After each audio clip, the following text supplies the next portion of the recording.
એ ભોજન બધાના મનમાં શું પેદા કરશે? એ જ અશાંતિ, એ જ ક્રોધ જે તમે એ ભોજનની અંદર એમને નાખીને આપ્યું છે. ઘરને મંદિર બનાવવા માટે આ બે મુખ્ય વાતો કે તમે આખો દિવસ ઘરમાં કઈ માનસિક સ્થિતિ સાથે રહ્યો છો અને કઈ સ્થિતિમાં તમે ભોજન બનાવો છો એ ખૂબ મહત્વનું છે. ભોજનની જીવનમાં એટલી બધી અસર છે કે જેનો તમને અંદાજો પણ નહીં હોય.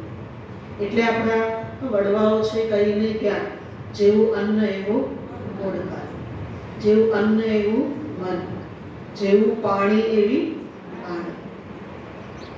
આપણે ઘરની અંદર જે પ્રવૃત્તિ કરીએ એમાં પણ જ્યારે ફોન આવી ગયો આપણા જીવનમાં, તો ફોનના કારણે આપણે ઓર વ્યસ્ત થઈ ગયા કે કદાચ પહેલાના સમયમાં થોડો સમય કોઈ પોતાની